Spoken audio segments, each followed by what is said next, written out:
Hello everyone. Exam warrior में आप सभी का स्वागत है। दोस्तों, बीपीएससी टीआरई 3 और टीआरई 4 के जीके जीएस के प्रैक्टिस सेट को आगे बढ़ाते हुए आज की इस वीडियो में हम प्रैक्टिस सेट नंबर 16 के प्रश्नों को देखेंगे। इसके पहले के वीडियो में हम 15 सेट को कर चुके हैं। अगर आपने वो वीडियो नहीं देखी है तो प्लीज चैनल पर जाके देख सकते हैं। दोस्तों, इसमें आपको इतिहास, भूगोल, विज्ञान, ईवीएस, पॉलिटी, करंट अफेयर और बिहार स्पेशल जीके जीएस के प्रश्न देखने को मिलेंगे, जो कि आपकी परीक्षा की दृष्टि से बहुत ही इंपॉर्टेंट है। दोस्तों, यह video PRT 6 to 8 TGT PhD सभी के लिए इंपॉर्टेंट है, तो आप लोग वीडियो को लास्ट तक ध्यान से जरूर देखिएगा। और अगर आप इसका पीडीएफ चाहते हैं तो ज्वाइन कीजिए हमारे टेलीग्राम चैनल को, जिसका लिंक आपको डिस्क्रिप्शन बॉक्स या कमेंट बॉक्स में मिल जाएगा। तो चलिए शुरू करते हैं। आज का पहला प्रश्न है, 1920 में निम्नलिखित में से किसने अपना नाम परिवर्तित कर स्वराज सभा रख लिया? मोस्ट इंपॉर्टेंट प्रश्न है। 1920 में किसने अपना नाम परिवर्तित कर स्वराज सभा रख लिया? तो इसका राइट आंसर हो जाएगा option A, all India home rule league ने। ऑप्शन ए इसका करेक्ट आंसर हो जाएगा। व्याख्या देखते हैं।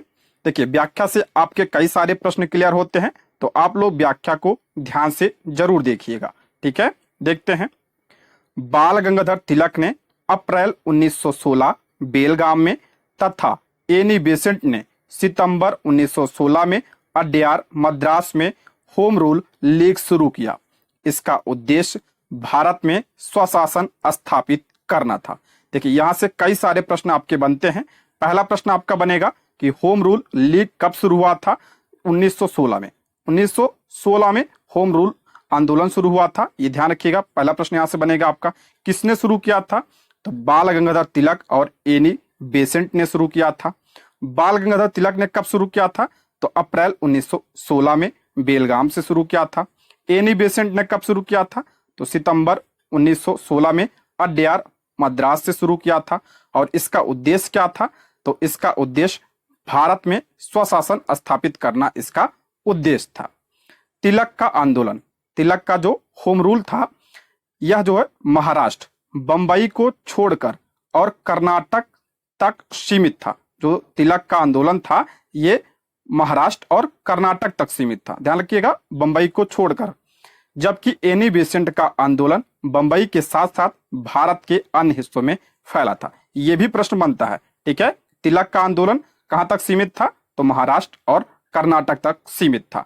और एनी बेसेंट का आंदोलन भारत के अन्य हिस्सों में फैला हुआ था। ठीक है, तिलक की अनुपस्थिति, आप सभी को पता होगा कि बाल गंगाधर तिलक की मृत्यु कब हुई थी? तो 1 अगस्त 1920 को बाल गंगाधर तिलक की मृत्यु हो गई थी। तिलक की अनुपस्थिति और एनी बेसेंट की लोगों का नेतृत्व करने में असमर्थता के कारण आंदोलन असफल हो गया। प्रथम विश्व युद्ध के बाद महात्मा गांधी को जनता के नेता के रूप में प्रसिद्धि मिली और 1920 ईस्वी में होम रूल लीग का कांग्रेस पार्टी में विलय हो गया। ये पॉइंट ध्यान रखिएगा, 1920 में होम रूल लीग का कांग्रेस पार्टी में विलय हो गया था। और all India home rule league ने अपना नाम परिवर्तित कर स्वराज सभा कर लिया। ठीक है, तो सारे पॉइंट इंपॉर्टेंट है, इसमें आप लोग ध्यान रखिएगा। ठीक, आगे बढ़ते हैं। चंपारण कृषि जांच समिति का सदस्य निम्नलिखित में से कौन नहीं था? वेरी वेरी इंपॉर्टेंट प्रश्न है ये। चंपारण कृषि जांच समिति का सदस्य निम्नलिखित में से कौन नहीं था? तो ऑप्शन 20 का राइट आंसर हो जाएगा अनुग्रह नारायण। ऑप्शन 20 का करेक्ट आंसर हो जाएगा। देखते हैं इसके बारे में। 1917 में महात्मा गांधी ने चंपारण पहुंचकर किसानों की स्थिति की विस्तृत जांच की। आप सभी को पता होगा कि चंपारण आंदोलन कब शुरू हुआ था? तो ये आपका हुआ था 1917 में। सरकार ने मामलों को जानने के लिए एक समिति नियुक्त की और गांधी जी को एक सदस्य के रूप में नामित किया। सरकार ने एक समिति की नियुक्ति की और गांधी जी को भी उसका सदस्य बनाया। 1917 में गठित चंपारण कृषि जांच समिति के अध्यक्ष एफ.जी. स्लाई थे। इसके अध्यक्ष कौन थे? तो एफ.जी. स्लाई इसके अध्यक्ष थे। इसके अन्य सदस्यों की बात करें तो DJ. Read, Mahatma Gandhi, LC. अदामी, राजा हरिहर प्रसाद नारायण सिंह और जी रैनी इसके सदस्य थे। सभी का नाम आप लोग ध्यान रखिएगा। जबकि M.E.L. टैनर सचिव थे। M.E.L. टैनर क्या थे? इसके सचिव थे। बाद में राजा हरिहर प्रसाद के खराब स्वास्थ्य के कारण उनके स्थान पर महाराजा कृत्यानंद सिंह को सदस्य बनाया गया। ठीक है, ये भी पॉइंट आप लोग ध्यान रखिएगा। बाद में कौन सदस्य बने? तो महाराजा कृत्यानंद सिंह। किसके स्थान पर? तो हरिहर प्रसाद के स्थान पर ये सदस्य बने थे। ठीक है, नेक्स्ट बढ़ते हैं। महात्मा गांधी से संबंध निम्नलिखित आश्रमों में से कौन सा सबसे पुराना है? कौन सा आश्रम सबसे पुराना है? तो इसका राइट आंसर हो जाएगा ऑप्शन बी, फिनिक्स आश्रम। ऑप्शन बी इसका करेक्ट आंसर हो जाएगा। देखते हैं इसके बारे में। महात्मा गांधी जी ने 1904 में डरबन दक्षिण अफ्रीका में फिनिक्स आश्रम की स्थापना की थी। ठीक है, फिनिक्स आश्रम की स्थापना ये दक्षिण अफ्रीका में किया था महात्मा गांधी जी ने, डरबन में। कब? 1904 में। टॉलस्टॉय फार्म की स्थापना 1910 में, ये भी आपका दक्षिण अफ्रीका में किया था। कोचरब आश्रम, इंपॉर्टेंट है ये, कोचरब आश्रम की स्थापना 1915 में किया था और महात्मा गांधी जी द्वारा स्थापित भारत में यह पहला आश्रम था। ठीक है, साबरमती आश्रम की बात करते हैं तो इसकी स्थापना 1917 में किया था और सेवाग्राम आश्रम की स्थापना 1936 में किया था। अगला प्रश्न है, 31 अगस्त 1920 को स्थापित all India trade union Congress के प्रथम अध्यक्ष कौन थे? ध्यान रखिएगा, 31 अगस्त नहीं होगा यहाँ पे, 31 अक्टूबर होगा। ठीक है, 31 अक्टूबर 1920 को स्थापित all India trade union Congress के प्रथम अध्यक्ष कौन थे? तो ऑप्शन ए इसका राइट आंसर हो जाएगा, लाला लाजपत राय। ऑप्शन ए इसका करेक्ट आंसर हो जाएगा। अखिल भारतीय ट्रेड यूनियन कांग्रेस की स्थापना NM जोशी, इनका पूरा नाम नारायण मल्हार जोशी था, ने 31 अक्टूबर 1920 ईस्वी को मुंबई में किया था। इसका प्रथम अधिवेशन मुंबई में हुआ था और इसके पहले अध्यक्ष कौन थे? तो लाला लाजपत राय इसके पहले अध्यक्ष थे। नेक्स्ट, जालियांवाला बाग नरसंहार किस गांधीवादी सत्याग्रह के संदर्भ में हुआ था? जालियांवाला बाग नरसंहार किस गांधीवादी सत्याग्रह के संदर्भ में हुआ था? तो ऑप्शन बी इसका राइट आंसर हो जाएगा, रॉलेट सत्याग्रह के संदर्भ में हुआ था ये। ऑप्शन बी इसका करेक्ट आंसर हो जाएगा। देखते हैं इसके बारे में। सबसे पहले हम रॉलेट एक्ट के बारे में जानते हैं। कब आया था ये? तो 1919 में यह आया था। इसके अध्यक्ष कौन थे? तो सर सिडनी रॉलेट इसके अध्यक्ष थे। इसके द्वारा इसने सरकार को राजनीतिक गतिविधियों को दबाने के लिए भारी अधिकार दिए और अनिश्चित काल तक बिना मुकदमा चलाए राजनीतिक कैदियों को हिरासत में रखने की अनुमति दी। इसे बिना वकील, बिना दलील तथा बिना अपील का कानून कहा जाता है। इंपॉर्टेंट है, ये पूछा गया प्रश्न है। बिना वकील, बिना दलील तथा बिना अपील का कानून किसे कहा जाता है? तो रॉलेट एक्ट को। और इसे काले कानून की संज्ञा भी दी जाती है। ध्यान रखिए, महात्मा गांधी जी ने इसे काला कानून कहा था। महात्मा गांधी ने अहिंसक सत्याग्रह के माध्यम से रॉलेट एक्ट के कृत्यों का विरोध किया। उन्होंने 6 अप्रैल 1919 को एक हड़ताल को बुलाया। 9 अप्रैल 1919 को 2 राष्ट्रवादी नेताओं सैफुद्दीन किचलू और डॉक्टर सत्यपाल को भीड़ को संबोधित करने के लिए ब्रिटिश अधिकारियों द्वारा इस अधिनियम के आधार पर गिरफ्तार कर लिया गया था। किसे? सैफुद्दीन किचलू और डॉक्टर सत्यपाल जी को। इनकी गिरफ्तारी के विरोध में 13 अप्रैल 1919 को बैसाखी के दिन अमृतसर की जालियांवाला बाग में एक विशाल सभा का आयोजन हुआ। जनरल डायर ने इसे अपने आदेश की अवमानना समझा तथा सभा स्थल पहुंचकर निहत्थे जनता पर गोली चलाने का आदेश दिया। गोली चलाने का आदेश किसने दिया था? तो जनरल डायर ने दिया था। और जालियांवाला बाग नरसंहार कब हुआ था? 13 अप्रैल 1919 को हुआ था। अब की बार एग्जाम पूछा गया था किस दिन हुआ था? तो बैसाखी के दिन यह हुआ था। ठीक है, नेक्स्ट, निम्नलिखित में से किस एक ने खिलाफत आंदोलन के दौरान हाजी उल मुल्क की पदवी त्याग दी थी? किसने खिलाफत आंदोलन के दौरान हाजी उल मुल्क की पदवी त्याग दिया था? तो इसका करेक्ट आंसर हो जाएगा ऑप्शन सी, हकीम अजमल खान ने। ऑप्शन सी इसका करेक्ट आंसर हो जाएगा। देखते हैं इसके बारे में। हकीम अजमल खां एक यूनानी चिकित्सक और भारतीय मुस्लिम राष्ट्रवादी राजनेता एवं स्वतंत्रता सेनानी थे। ये गांधी जी के निकट सहयोगी थे, जिन्होंने असहयोग आंदोलन में भाग लिया तथा खिलाफत आंदोलन का नेतृत्व किया था। इन्होंने खिलाफत आंदोलन के दौरान हाजिक उल मुल्क की पदवी त्याग दी थी। यह पदवी ब्रिटिश सरकार द्वारा 1908 में इन्हें प्रदान किया गया था। इन्होंने 1921 में अहमदाबाद में आयोजित कांग्रेस के सत्र की अध्यक्षता भी की थी। ये पॉइंट भी आप लोग ध्यान रखिएगा। 1921 में कांग्रेस का अधिवेशन कहाँ पे हुआ था? तो अहमदाबाद में हुआ था। और इसके अध्यक्ष कौन थे? तो इसके अध्यक्ष हकीम अजमल खान थे। ठीक है, और इन्होंने हाजिक उल मुल्क की पदवी त्याग दिया था खिलाफत आंदोलन के दौरान, जो इन्हें 1908 में प्रदान की गई थी ब्रिटिश सरकार के द्वारा। नेक्स्ट, निम्न में से किसने असहयोग आंदोलन को समर्थन दिया परंतु इसके परिणाम नहीं देख सके? इंपॉर्टेंट प्रश्न है। किसने असहयोग आंदोलन को समर्थन दिया परंतु इसके परिणाम नहीं देख सके? तो ऑप्शन ए इसका राइट आंसर हो जाएगा, बाल गंगाधर तिलक ने। ऑप्शन ए इसका करेक्ट आंसर हो जाएगा। बाल गंगाधर तिलक ने असहयोग आंदोलन को समर्थन दिया परंतु आंदोलन के पहले दिन 1 अगस्त 1920 को इनकी मृत्यु हो जाने के कारण वे इसका परिणाम नहीं देख सके। ये पॉइंट ध्यान रखिएगा। बाल गंगाधर तिलक की मृत्यु कब हुई थी? 1 अगस्त 1920 को। असहयोग आंदोलन चलाने के लिए उनकी पहली पुण्यतिथि पर 1921 में तिलक स्वराज फंड की स्थापना की गई थी, जिसका उद्देश्य भारत के स्वतंत्रता संग्राम और ब्रिटिश शासन के प्रतिरोध में सहायता के लिए 1 करोड़ रुपए एकत्र करना था। 6 माह के अंदर ही इसमें जो है 1 करोड़ रुपए एकत्रित हो गए थे। टारगेट 1 साल का था, लेकिन 6 माह के अंदर ही जो है 1 करोड़ रुपए जो है इकट्ठा हो गए थे। ठीक है, इसको आप लोग ध्यान रखिएगा। ठीक, असहयोग आंदोलन कब शुरू हुआ था? तो 1 अगस्त 1920 को, और इसी दिन जो है बाल गंगाधर तिलक की मृत्यु हो गई थी। नेक्स्ट, निम्नलिखित में से असहयोग आंदोलन के दौरान यह किसने कहा यदि असहयोग का ठीक ढंग से पालन किया जाए तो भारत 1 वर्ष के भीतर स्वराज प्राप्त कर लेगा? इंपॉर्टेंट है, ये भी कथन से प्रश्न बनता है। किसने कहा कि यदि असहयोग का ठीक ढंग से पालन किया जाए तो भारत 1 वर्ष के भीतर स्वराज प्राप्त कर लेगा? तो ये महात्मा गांधी जी ने कहा था।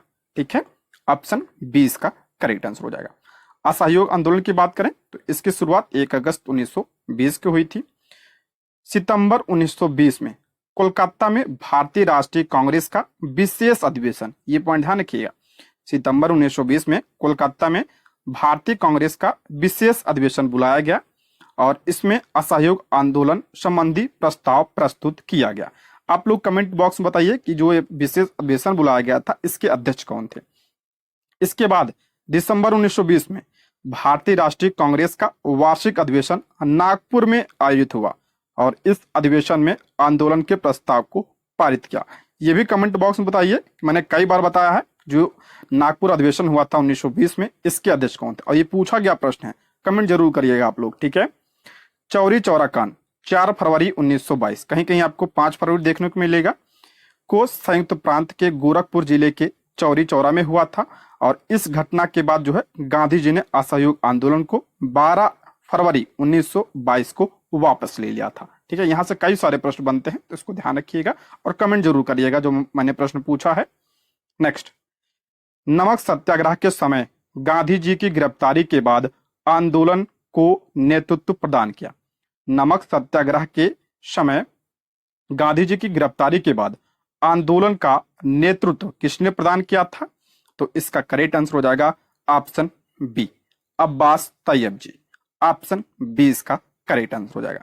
दांडी मार्च की बात करें, जिसे आप लोग नमक सत्याग्रह कहते हैं, 12 मार्च 1930 से 6 अप्रैल 1930 तक चला था और 6 अप्रैल को जो है गांधी जी ने नमक कानून को तोड़कर सविनय अवज्ञा आंदोलन की शुरुआत की थी।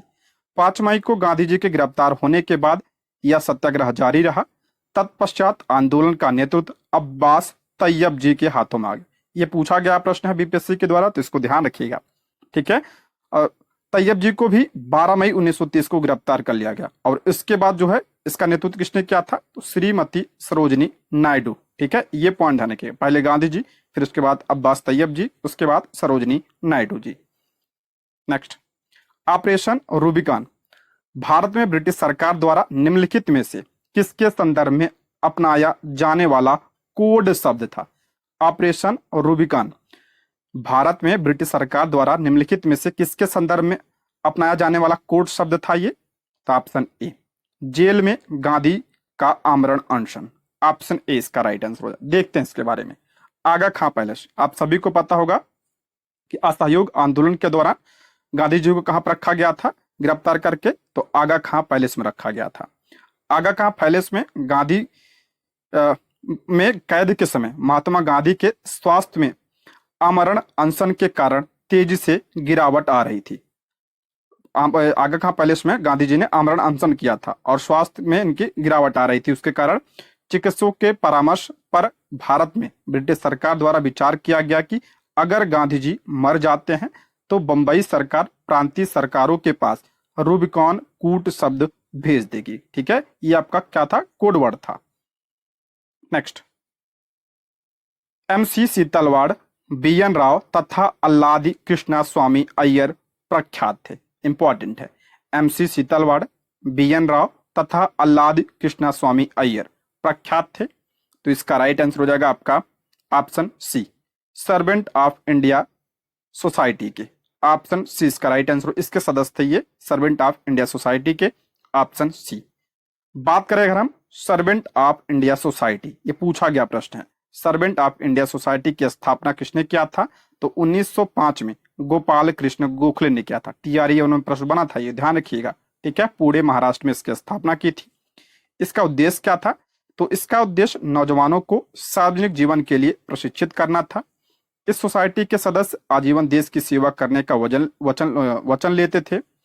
सोसाइटी उनके परिवार के भरण पोषण के लिए 100 रुपए प्रतिमाह देती थी।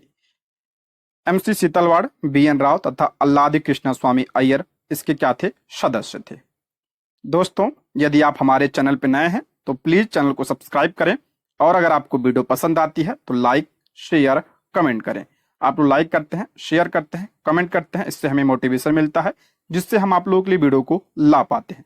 तो आप लोग कमेंट बॉक्स में जरूर बताइएगा कि वीडियो कैसी लगी। ठीक है, नेक्स्ट, निम्नलिखित में से किसने 1872 में नेटिव मैरिज एक्ट पारित कराने में महत्वपूर्ण भूमिका निभाई थी? नेटिव मैरिज एक्ट कब आया था? 1872 में। किसने इसे पारित करवाने में महत्वपूर्ण भूमिका निभाई थी? तो केशव चंद्र सेन ने। ऑप्शन ए इसका राइट आंसर हो जाएगा। 1872 ईस्वी में केशव चंद्र सेन के प्रयासों द्वारा नेटिव मैरिज एक्ट, इसे ब्रह्म विवाह में लड़कियों के विवाह की न्यूनतम आयु 14 वर्ष तथा लड़कों के विवाह की न्यूनतम आयु कितनी कर दी गई थी? 18 वर्ष की कर दी गई थी। नेटिव मैरिज एक्ट में लड़की की उम्र कितनी? 14 वर्ष और लड़के की 18 वर्ष कर दिया गया था। इस अधिनियम द्वारा बहुपत्नी प्रथा को भी समाप्त कर दिया गया था। ये पॉइंट भी ध्यान रखिएगा। ठीक है, किसके प्रयासों से जब हुआ था ये? तो केशव चंद्र सेन के प्रयासों से। अगला, बहुजन समाज का संस्थापक कौन था?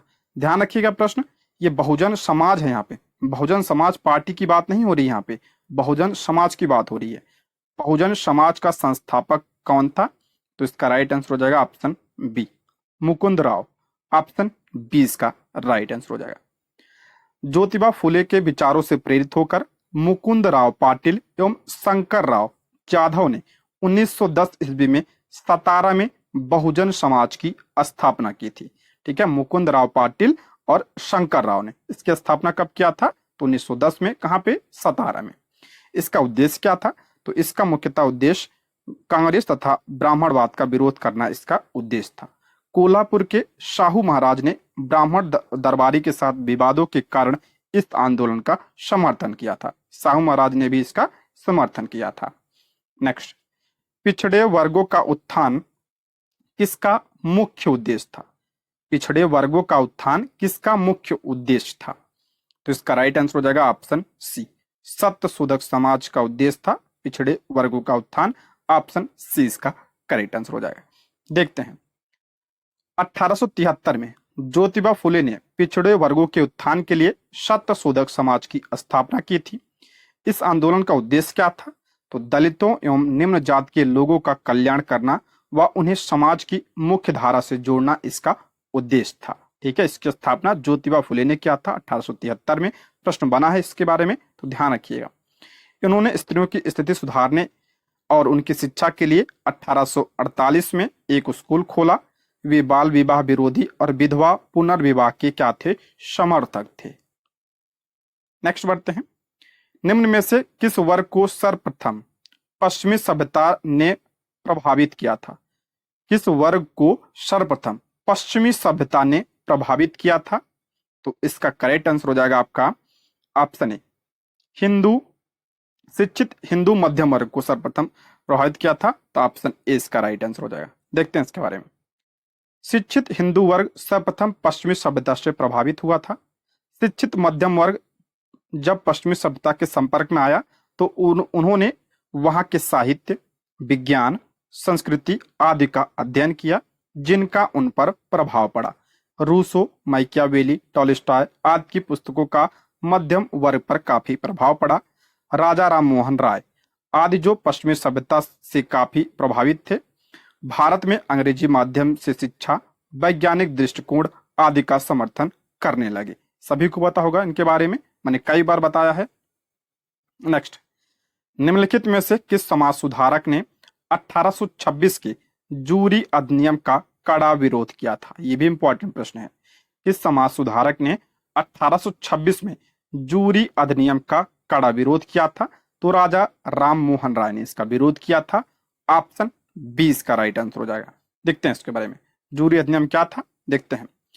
1826 के जूरी अधिनियम का विरोध राजा राम मोहन राय ने किया था, क्योंकि इस अधिनियम के द्वारा न्यायालय में धार्मिक आधार पर भेदभाव प्रारंभ हुआ था।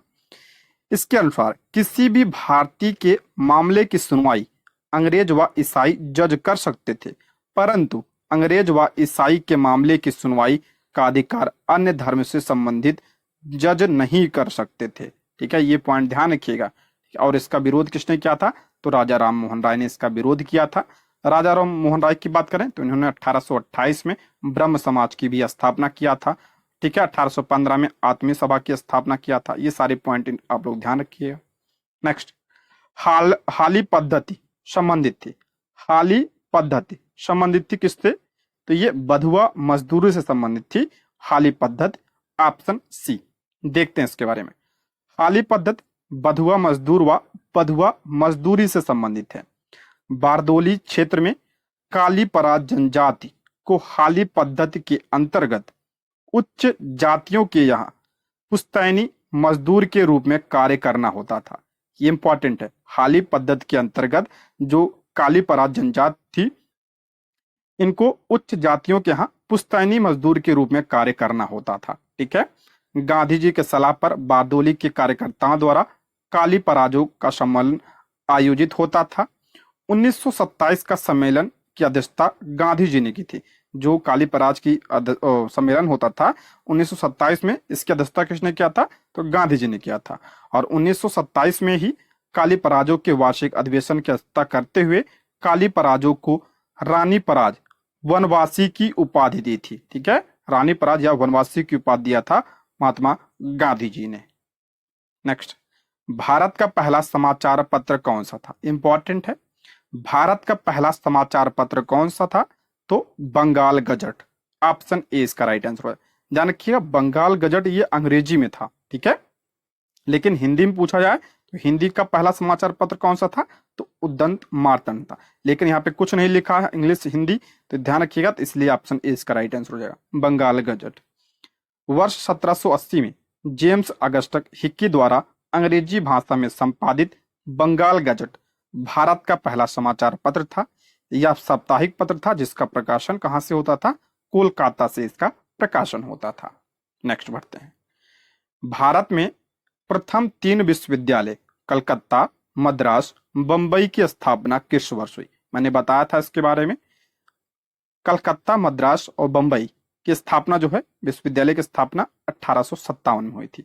देखिए, भारतीय शिक्षा का मैग्ना कार्टा कहे जाने वाले 1854 के चार्ल्स वुड के डिस्पैच के आधार पर आधार बनाकर लंदन विश्वविद्यालय की तर्ज पर ब्रिटिश भारत में 3 विश्वविद्यालय कोलकाता, मद्रास एवं मुंबई की स्थापना 1857 में की गई थी। देखिए वुड डिस्पैच कब आया था, तो 1854 में आया था, ठीक है। और इसमें ही जो है ये कहा गया था कि लंदन विश्वविद्यालय की तर्ज पर भारत में 3 विश्वविद्यालय खोले जाएंगे, कोलकाता, मद्रास और मुंबई। और इसकी स्थापना कब हुई थी, 1857 में इसकी स्थापना हुई थी। और वुड डिस्पैच को भारतीय शिक्षा का मैग्ना कार्टा भी कहा जाता है, ये भी ध्यान रखिएगा। 1854 में आया था, ये शिक्षा से संबंधित था, मैंने बताया था इसके बारे में डिटेल से। असम में सर्वप्रथम चाय कंपनी की स्थापना कब हुई थी, असम में सर्वप्रथम चाय कंपनी की स्थापना 1839 में हुई थी। इंपॉर्टेंट है ये, ऑप्शन सी। देखते हैं इसके बारे में। देखिए यहां से भी कई सारे प्रश्न आपके बनेंगे। 1833 का चार्टर अधिनियम इंग्लैंड में हुई औद्योगिक क्रांति का परिणाम था।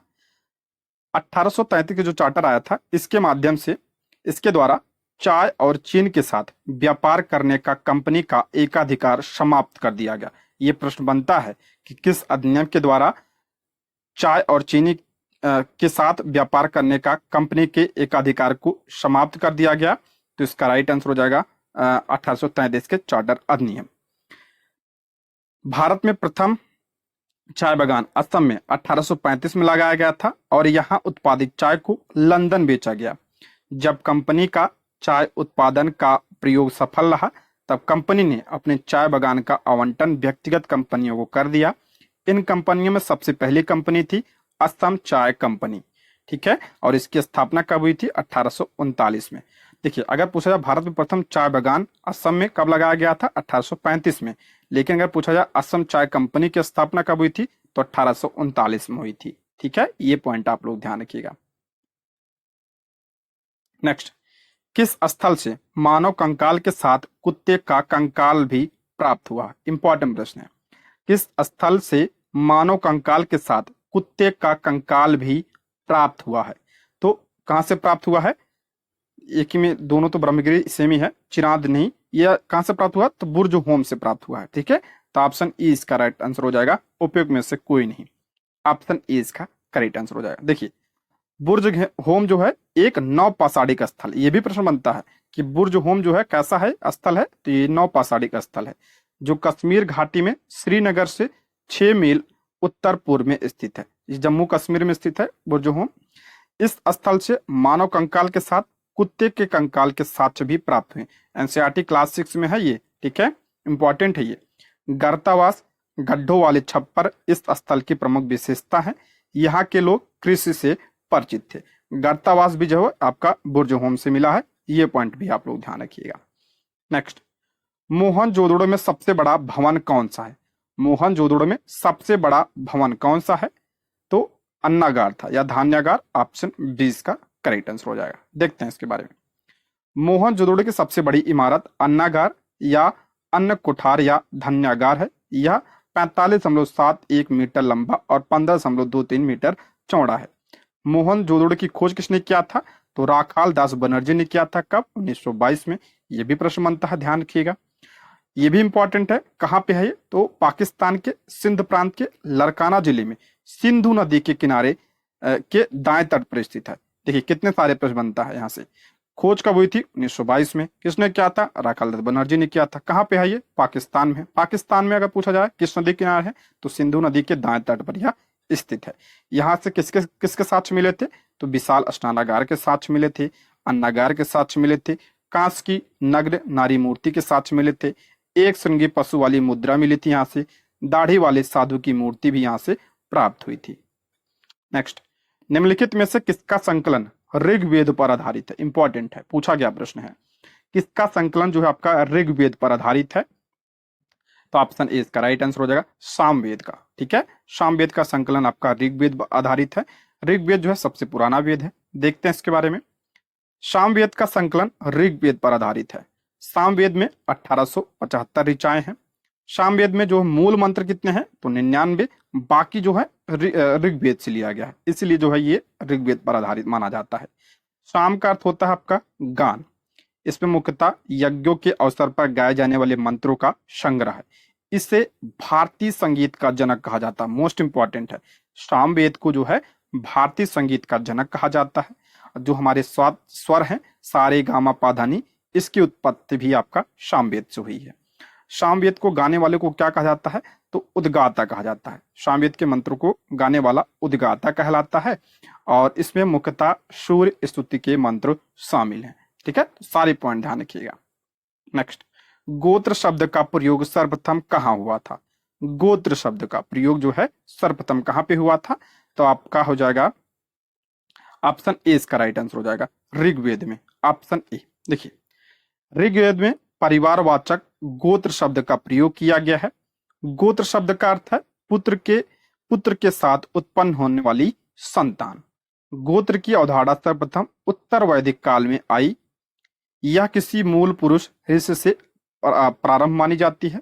मौलिक रूप से 7 गोत्र माने जाते हैं: कश्यप, वशिष्ठ, भृगु, गौतम, भरद्वाज, अत्रि, विश्वामित्र। ये क्या है, आपके गोत्र माने जाते हैं। ठीक है, और गोत्र शब्द का उल्लेख कहाँ पे? तो ऋग्वेद में इसका उल्लेख मिलता है। ठीक है, ऋग्वेद में अगर पूछा जाए कितने मंडल हैं, तो 10 मंडल हैं। ठीक है, नेक्स्ट, ऋग्वेद में उल्लेखित यौ शब्द किस कृषि उत्पाद हेतु प्रयुक्त किया गया है? इंपॉर्टेंट है। ऋग्वेद में यौ शब्द किसके लिए प्रयुक्त हुआ है? तो जौ के लिए प्रयोग किया गया है। ये ऑप्शन ए इसका करेक्ट आंसर हो जाएगा। ऋग्वेद में एक ही अनाज यौ अथवा जौ का उल्लेख किया गया है। ठीक है, एक ही अनाज का प्रयोग हुआ है। कौन सा? आपका जौ का उल्लेख है इसमें। खाद को क्या कहा गया है इसमें? साकम अथवा करीस कहा गया है। जबकि खलिहान को क्या कहा गया है? इसमें खल कहा जाता था। ठीक है, नेक्स्ट, महात्मा बुद्ध किस वंश से संबंधित है? सभी को पता होगा, इंपॉर्टेंट प्रश्न है, नहीं पता हो तो ध्यान रखिएगा। महात्मा बुद्ध किस वंश से संबंधित थे? तो शाक्य वंश से संबंधित थे। ऑप्शन 20 का राइट आंसर हो जाएगा। देखिए, बौद्ध धर्म के प्रवर्तक महात्मा बुद्ध शाक्य वंश से संबंधित थे। इनका जन्म कब हुआ था? तो 563 ईसा पूर्व में इनका जन्म शाक्य मुखिया शुद्धोधन के यहाँ हुआ था। इनके पिता का नाम क्या था? शुद्धोधन। इनका जन्म नेपाल के तराई क्षेत्र में कपिल वस्तु के लुम्बिनी नामक ग्राम में इनका जन्म हुआ था 563 ईसा पूर्व में। महात्मा बुद्ध को शाक्य मुनि भी कहा जाता है। ये प्रश्न ध्यान रखिएगा, महात्मा बुद्ध को शाक्य मुनि भी कहा जाता है। ठीक है, महात्मा बुद्ध की बात करें, इनको ज्ञान की प्राप्ति कहाँ पे हुई थी? बोध गया बिहार में इनकी प्राप्ति थी। ठीक है, बोध गया में इनको जो है ज्ञान की प्राप्ति हुई थी। पहला उपदेश कहाँ पे दिया था इन्होंने? सारनाथ में पहला उपदेश दिया था। सर्वाधिक उपदेश कहाँ पे दिया था? तो श्रावस्ती में दिया था। ठीक है, ये पॉइंट ध्यान रखिएगा। पूछा जाता पहले उपदेश को क्या कहा गया है? तो पहले उपदेश को धर्म चक्र प्रवर्तन कहा जाता है। ठीक है, ये सारे पॉइंट ध्यान रखिएगा। अंतिम उपदेश कहाँ पे दिया था? तो कुशीनगर में अंतिम उपदेश दिया था। नेक्स्ट, निम्न में से किस बौद्ध ग्रंथ में 16 महाजनपदों का उल्लेख है? देखिए, इसमें बौद्ध ग्रंथ की बात कर रहा है। ठीक है, ये प्रश्न ध्यान से पढ़िएगा इसको, नहीं तो गलत हो जाएगा। बौद्ध ग्रंथ की बात कर रहा है इसमें, तो बौद्ध ग्रंथ हो जाएगा आपका अंगुत्तर निकाय। ध्यान रखिएगा, महाजनपद का उल्लेख भगवती सूत्र में मिलता है, लेकिन जो भगवती सूत्र है ये आपका जैन ग्रंथ है। प्रश्न में बौद्ध ग्रंथ पूछा है, तो इसलिए ऑप्शन बी इसका राइट आंसर हो जाएगा। बौद्ध ग्रंथ अंगुत्तर निकाय और महावस्तु, ध्यान रखिएगा, जो बौद्ध ग्रंथ अंगुत्तर निकाय और महावस्तु में, और जैन ग्रंथ भगवती सूत्र, ये दोनों क्या है? आपके बौद्ध ग्रंथ है, और भगवती सूत्र आपका जैन ग्रंथ है। इसमें 16 महाजनपदों का उल्लेख मिलता है इन तीनों में। 16 महाजनपदों में मगध सबसे शक्तिशाली था। ये प्रश्न बनता है, एनसीईआरटी में है ये सारा प्रश्न।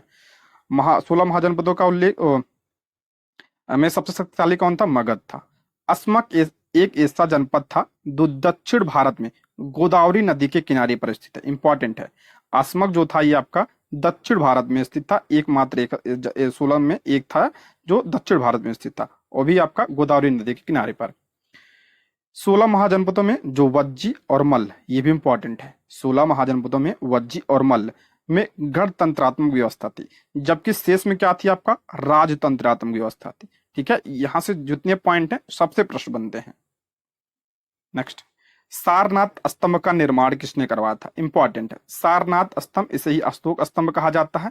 इसका निर्माण किसने करवाया था? अशोक ने करवाया था। ऑप्शन 20 का करेक्ट आंसर हो जाएगा। और यह कहाँ पे है?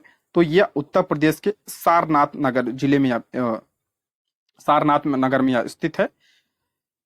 महान सम्राट अशोक द्वारा 250 ईसा पूर्व में इसका निर्माण करवाया गया था। ये आपका अशोक स्तंभ है। आप सभी को पता है हमारा राष्ट्रीय प्रतीक भी क्या है? ये अशोक स्तंभ, ये राष्ट्रीय प्रतीक है। और ये जो यहाँ पे चक्र है, ये चक्र कहाँ देखने को मिलता है? तो हमारे जो तिरंगे में इसको देखो, जो यही चक्र है। ठीक है, यहीं से लिया गया है अशोक चक्र। ठीक, नेक्स्ट, उत्तर भारत में चांदी का सिक्का टंका जारी करने वाला कौन मध्यकालीन शासक था? इंपॉर्टेंट है। उत्तर भारत में चांदी का टंका किसने जारी किया था? तो इल्तुतमिश ने जारी किया था। ऑप्शन ए इसका करेक्ट आंसर हो जाएगा। देखिए, इल्तुतमिश की बात करते हैं तो इसे दिल्ली सल्तनत का वास्तविक संस्थापक माना जाता है। पूछा जाता है कि अगर पूछा जाए कि दिल्ली सल्तनत का जो है संस्थापक कौन था, तो ऐबक था। कुतुबुद्दीन ऐबक ने दिल्ली सल्तनत की स्थापना की थी। लेकिन अगर पूछा जाए कि वास्तविक संस्थापक कौन था दिल्ली सल्तनत का, तो कौन था? इल्तुतमिश था। या 1211 से 1236 तक सुल्तान बना रहा। इसने दिल्ली सल्तनत की राजधानी लाहौर से दिल्ली स्थानांतरित की, ये भी ध्यान रखिएगा। इल्तुतमिश ने जो है दिल्ली सल्तनत की राजधानी लाहौर से दिल्ली स्थानांतरित की। 1229 में बगदाद के खलीफा से इलहद यानी प्रमाण पत्र इसने प्राप्त किया था। उसने सुल्तान आजम की उपाधि भी धारण किया था। इल्तुतमिश प्रथम तुर्क शासक था जिसने भारत में शुद्ध अरबी सिक्के, चांदी का टंका तथा तांबे का जीतल चलाया था। दोनों ध्यान रखिएगा, चांदी का टंका चलाया था और तांबे का क्या चलाया था? तो जीतल चलाया था। नेक्स्ट, दीन ए इलाही की शुरुआत किसने की? इंपॉर्टेंट है। दीन ए इलाही की शुरुआत किसने किया था? तो अकबर ने किया था। ऑप्शन ए इसका राइट आंसर हो जाएगा। देखिए, अकबर ने विभिन्न धर्मों से प्राप्त उदार तत्वों का सार संग्रह किया। उस समय के विभिन्न धर्मों के तुलनात्मक अध्ययन के कारण अकबर ने 1582, इंपॉर्टेंट है, ये पूछा गया प्रश्न है, 1582 में दीन इलाही दैवी एकस्वरवाद के रूप में प्रसिद्ध धार्मिक व्यवस्था का प्रवर्तन किया। बीरबल एकमात्र हिंदू था जिसने इस धर्म को स्वीकारा था। दीन इलाही एक प्रकार का धर्म था। इसकी स्थापना 1582 में अकबर ने किया था और जो है बीरबल एकमात्र हिंदू था जिसने इस धर्म को स्वीकार किया था। राजा मानसिंह और राजा भगवान दास ने इस धर्म का विरोध किया था। 1583 में एक नया कैलेंडर इलाही संवत जो है आरंभ किया था। अकबर इस्लाम धर्म के बाद सबसे अधिक प्रभावित था, आपका हिंदू धर्म से प्रभावित था सबसे ज्यादा, ठीक है, इस्लाम के बाद। नेक्स्ट, शक्ति का एसआई मात्रक क्या है? इंपॉर्टेंट प्रश्न है। शक्ति का एसआई मात्रक पूछ रहे हैं, यहाँ पे ध्यान रखिएगा। देखिए, अशुशक्ति भी आपका किसका मात्रक है? शक्ति का मात्रक है। लेकिन प्रश्न में पूछ रहा है एसआई मात्रक, तो वाट होगा, ठीक है। ऑप्शन ए इसका राइट आंसर हो जाएगा। ऐसे प्रश्न आपका गलत होता है। आप लोग जो है, आप सभी को पता होगा कि अशक्ति भी जो है शक्ति का मात्रक होता, वाट भी होता, चलो लगा देते हैं एक से अधिक, नहीं, ध्यान रखिएगा। एसआई मात्रक पूछा है तो वाट होगा। ऑप्शन ए इसका राइट आंसर हो जाएगा। किसी व्यक्ति अथवा मशीन द्वारा इकाई समय यानी 1 सेकंड में किया गया कार्य अर्थात काम करने की दर को क्या कहते हैं? शक्ति अथवा सामर्थ्य कहते हैं। किसी व्यक्ति अथवा मशीन द्वारा इकाई समय में जो किया गया कार्य होता है वही आपका क्या होता है? शक्ति होता है। यानी काम करने की जो दर होती है वो शक्ति कहलाती है। तो शक्ति यानी पी बराबर क्या होता है? तो कार्य बटे समय यानी टी होता है। कार्य बटे क्या होता है? समय होता है। कार्य का मात्रक क्या होता है? तो जूल होता है। और समय का मात्रक क्या होता है? यहाँ पे सेकंड होता है। इसे जूल प्रति सेकंड भी कहते हैं और इसे क्या कहा जाता है? वाट कहा जाता है, ठीक है, ये ध्यान रखिएगा, ठीक है। और एसआई में से क्या कहते हैं? वाट कहते हैं। और जो शक्ति है कैसी राशि है? अदिश राशि। देखिए यहाँ से कितने सारे प्रश्न आपके बन रहे हैं। नोट मैंने यहाँ पे लिख दिया है, अशुशक्ति की इकाई, अशुशक्ति भी जो है शक्ति की इकाई है लेकिन ये एसआई इकाई नहीं है। एक अशुशक्ति बराबर कितना होता है? हार्स पावर बराबर तो 746 वाट होता है। कितने सारे यहाँ से प्रश्न बने देखिए। यहाँ पे देखिए पूछ लेगा, अगर कार्य का मात्रक जूल होता है, समय का सेकंड होता है और वाट किसका होता है? शक्ति का होता है। और अदिश राशि है शक्ति आपका, ठीक है। एक शक्ति बराबर कितना होता है? 746 वाट होता है। तो सारे प्रश्न आप ध्यान रखिएगा। नेक्स्ट, दूध का घनत्व निम्नलिखित में से किस उपकरण द्वारा मापा जाता है? जो दूध का घनत्व होता है किसके द्वारा मापा जाता है? तो दूध का घनत्व नापा जाता है आपका लैक्टोमीटर से नापा जाता है, ठीक है। लैक्टोमीटर से दूध का घनत्व मापा जाता है। ऑप्शन क्या हो जाएगा? ए इसका करेक्ट आंसर हो जाएगा, ठीक है। हाइड्रोमीटर से जल का घनत्व नापा जाता है और बैरोमीटर से आपका क्या नापा जाता है? वायु दाब नापा जाता है। इसको भी आप लोग ध्यान रखिएगा, ठीक है। नेक्स्ट बढ़ते हैं। निम्न में से कौन सा आभासी बल है? कह रहा है कौन सा आभासी यानी काल्पनिक बल है? तो जो आपका अपकेंद्री बल होता है, ठीक है। अपकेंद्री बल क्या होता है? ये आभासी बल होता है। ऑप्शन बी इसका करेक्ट आंसर हो जाएगा। देखिए, वृत्ताकार पथ पर केंद्र से बाहर की ओर लगने वाले बल को अपकेंद्री बल कहते हैं। देखिए, वृत्ताकार पथ है ये, ठीक है। इस पे जो बाहर की तरफ फोर्स लगता है, ये वाला फोर्स लगेगा, तो ये आपका क्या होता है, यही होगा अपकेंद्री बल होता है। और जो अंदर की तरफ लगता है फोर्स होता है, वो क्या होता है, वो आपका अभिकेंद्री बल होता है। ठीक है। अपकेंद्री बल एक जड़त्वीय बल होता है, इसे आभासी या काल्पनिक बल कहते हैं। कपड़ा सुखाने की मशीन जो वॉशिंग मशीन होती है, और दूध से मक्खन निकालने की मशीन, ये अपकेंद्री बल के सिद्धांत पर कार्य करती है। ध्यान रखिएगा, उदाहरण दे के प्रश्न बनता है तो ध्यान रखिए, उदाहरण इंपॉर्टेंट, सबसे ज्यादा उदाहरण ही इंपॉर्टेंट है। ठीक है। वॉशिंग मशीन और दूध से जो मक्खन निकाला जाता है, ये किस पर आधारित है, किस पर, किस सिद्धांत पर कार्य करता है, तो अपकेंद्री बल के सिद्धांत पर यह काम करता है। ठीक है। आप लोग बस इतना ध्यान रखिएगा, जो केंद्र की तरफ लगता है वो अपकेंद्री होता है, जो बाहर लगता होगा अपकेंद्री होता है वो। ठीक है। नेक्स्ट, लोलक घड़ियां गर्मियों में सुस्त हो जाती हैं, क्यों? जो पेंडुलम वाली घड़ी होती है गर्मियों में सुस्त हो जाती है, क्यों? तो इसलिए सुस्त हो जाती है क्योंकि जो है गर्मियों के लोलक की लंबाई क्या होती है, बढ़ जाती है। ऑप्शन सी इसका राइट आंसर हो जाएगा। देखिए समझते हैं इसके बारे में।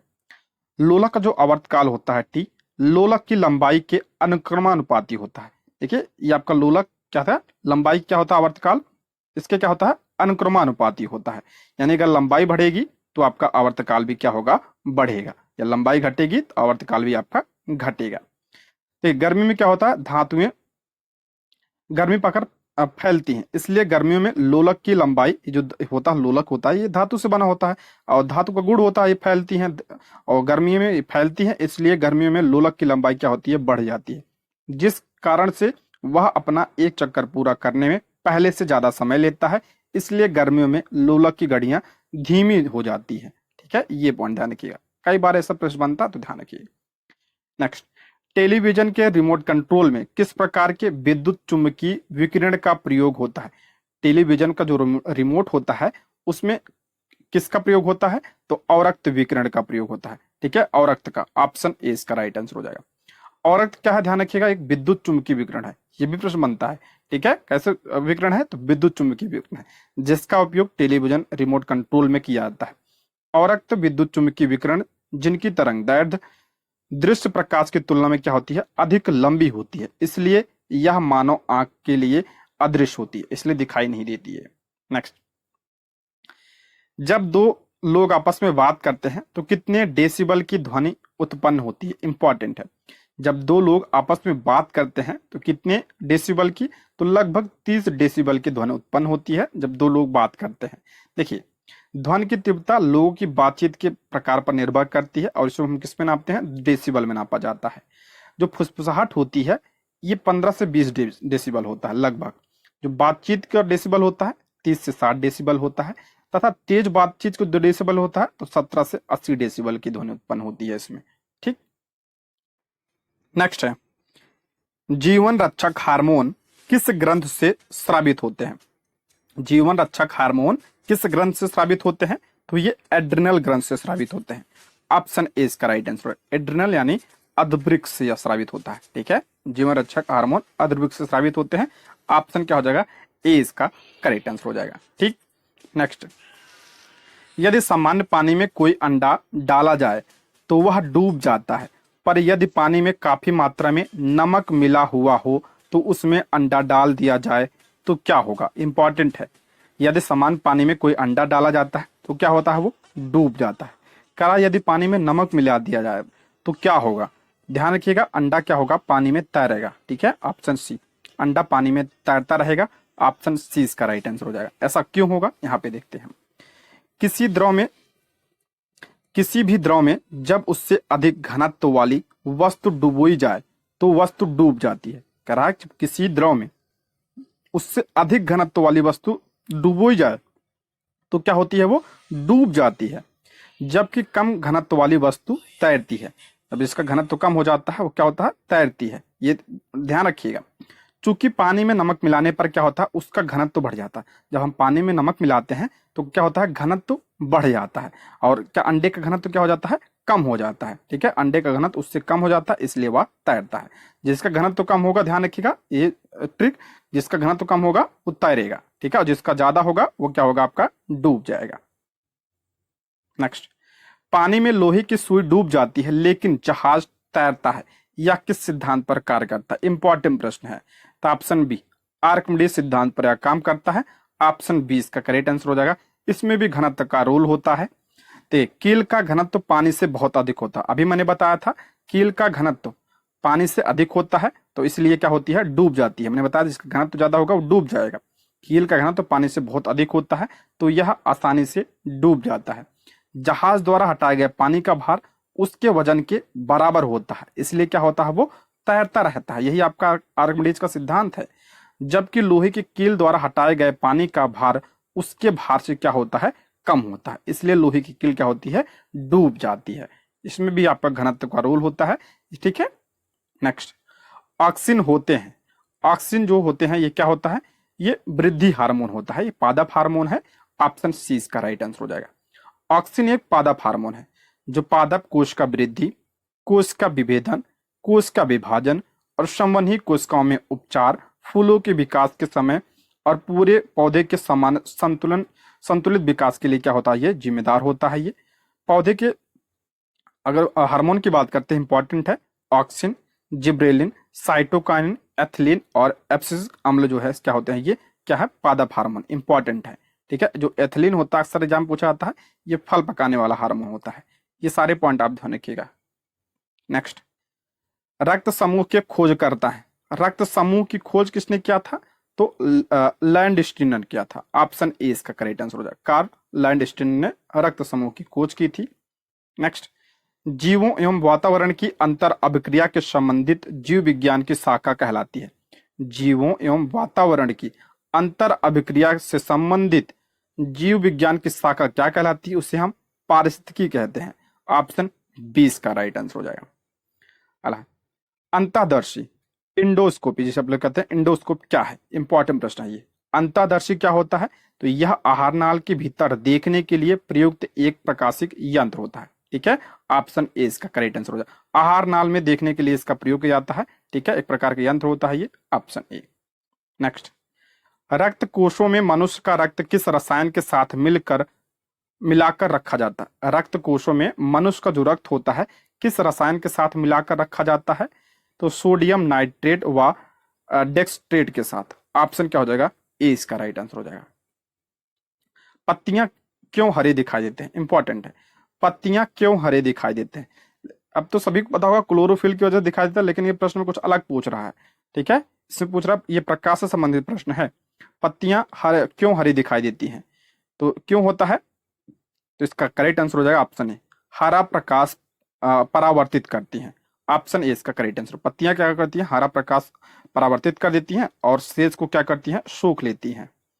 देखिए, जब श्वेत प्रकाश पेड़ पौधे की पत्तियों पर पड़ता है तब यह हरे रंग को छोड़कर अन्य सभी रंगों को अवशोषित कर लेती हैं तथा केवल हरे रंग को ही परावर्तित होने देती हैं। इसी कारण हमें पत्तियां हरी दिखाई देती है। देखिए, कोई भी रंग अगर उस कलर का दिखाई देता है, मान लीजिए देखिए ये लाल क्यों दिखाई दे रहा है, क्योंकि ये लाल को परावर्तित कर दे रहा है। ठीक है, और सारी जो किरण आ रही हैं उसको क्या कर दे रहा है, ये सोख ले रहा है। बाकी जो है लाल को क्या करती है, ये जो है परावर्तित कर दे रही है, इसीलिए लाल दिखाई दे रहा है। यही कारण है जो हरा पत्तियां हरी दिखाई देती हैं, इससे दिखाई देती हैं कि जो ये हरे को क्या करती हैं, परावर्तित कर देती हैं, बाकी शेष को सोख लेती हैं। नेक्स्ट, फलों के रस को सुरक्षित रखने के लिए किसका प्रयोग किया जाता है। फलों के रस को सुरक्षित करने के लिए किसका प्रयोग किया जाता है, तो बेंजोइक अम्ल का प्रयोग किया जाता है। ऑप्शन ए इसका, ऑप्शन सी इसका राइट आंसर हो जाएगा, बेंजोइक अम्ल। फलों को रस को सुरक्षित करने के लिए बेंजोइक अम्ल का प्रयोग किया जाता है। एसिटिक अम्ल की बात करें किसमें पाया जाता है, सिरका में पाया जाता है। फार्मिक अम्ल इसे ही मेथनोइक अम्ल कहा जाता है और ये चींटी के डंक में पाया जाता है, ये भी ध्यान रखिएगा। नेक्स्ट, धान का खैरा रोग या लघुपत रोग किस तत्व की कमी से होता है। इंपॉर्टेंट प्रश्न आपके एनसीईआरटी में दिया है और यहाँ से प्रश्न बनते भी हैं।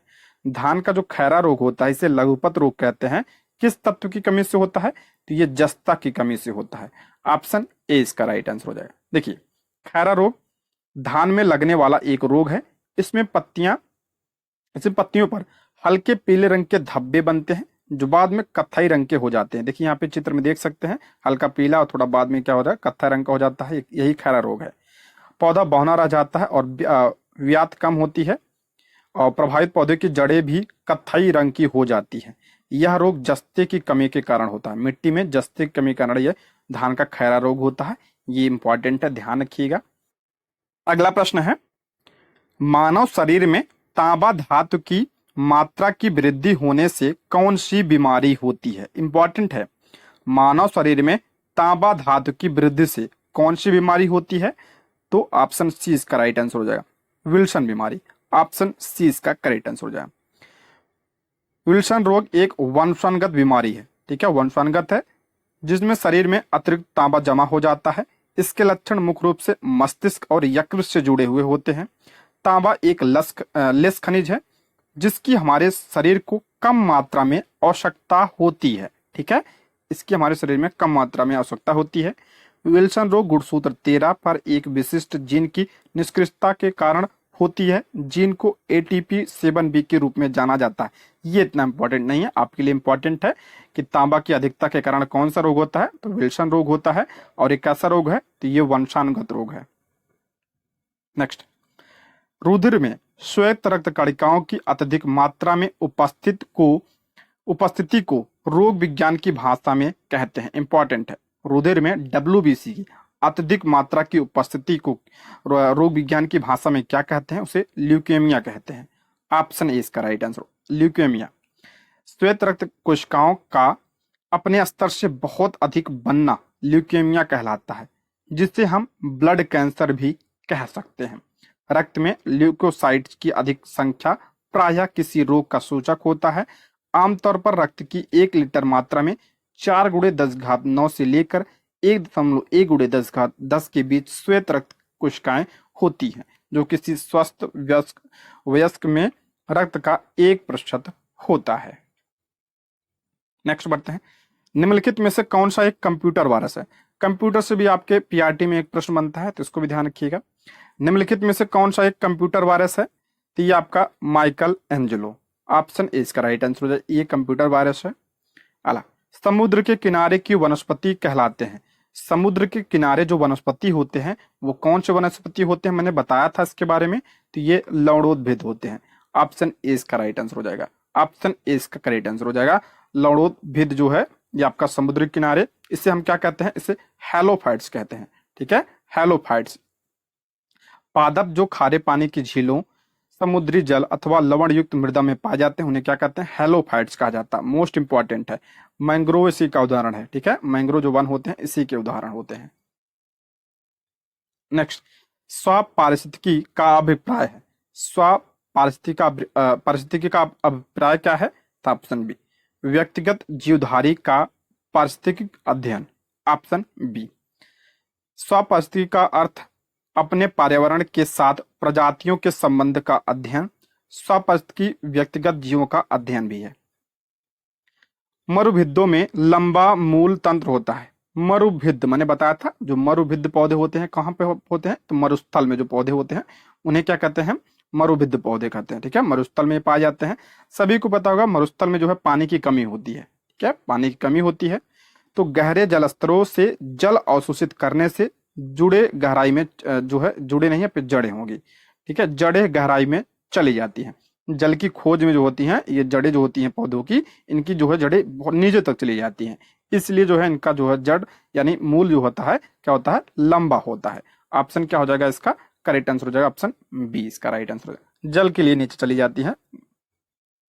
नेक्स्ट, मानव जनित पर्यावरण प्रदूषण कहलाती है।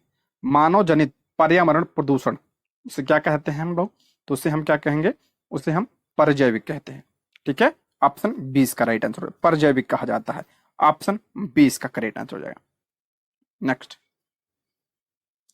किसी परितंत्र में उत्पादकों का कार्य होता है। जो उत्पादक होते हैं उनका कार्य क्या होता है? उत्पादक कौन होता है? तो पौधे होते हैं। पौधे क्या करते हैं? तो प्रकाश संश्लेषण करते हैं। प्रकाश संश्लेषण में क्या होता है? तो जो का सौर ऊर्जा होता है नहीं, प्रकाश ऊर्जा होता है, उससे पौधे किस में परिवर्तित करते हैं? तो रासायनिक ऊर्जा में परिवर्तित करते हैं। यानी ऑप्शन 20 का करेक्ट आंसर हो जाएगा, ऑप्शन 20 का राइट आंसर हो जाएगा। प्रकाश संश्लेषण की प्रक्रिया द्वारा पौधे सूर्य के प्रकाश की उपस्थिति में जल तथा क्लोरोफिल द्वारा अपना भोजन स्वयं बनाते हैं।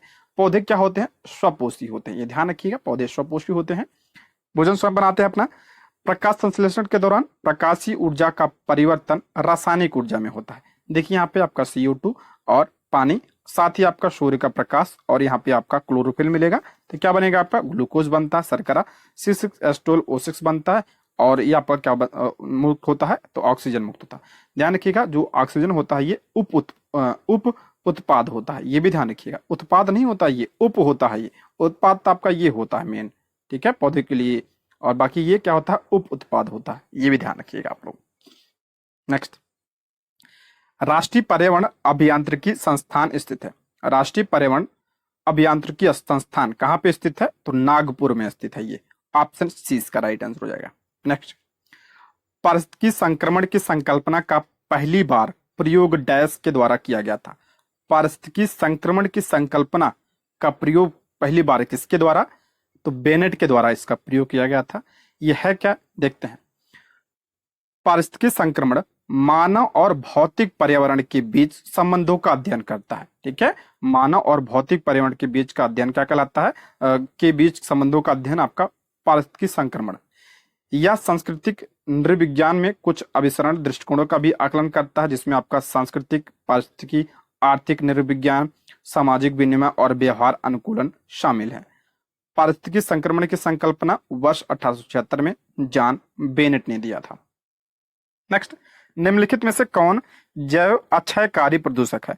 अक्षयकारी यानी नॉन बायोडिग्रेडेबल, जो नष्ट नहीं होते हैं, तो प्लास्टिक भी, DDT भी, मरकरी भी, मैंने बताया था, ऑप्शन डी, एक से अधिक। यहाँ पे हम देखते हैं जो क्षयकारी प्रदूषक होते हैं, क्षयकारी, इसके अंतर्गत वे प्रदूषक आते हैं जो सूक्ष्म जीवधारियों द्वारा अपघटित होकर अपने हानिकारक प्रभाव को क्या करते हैं, खो देते हैं। जैसे आपका मृत जंतु हो गया, मल पदार्थ हो गया, कार्बनिक कूड़ा करकट, जो घर वगैरह में कूड़ा करकट होता है, ये सब क्या होते हैं, बायोडिग्रेडेबल होते हैं, ठीक है, ये नहीं, ये नष्ट हो जाते हैं।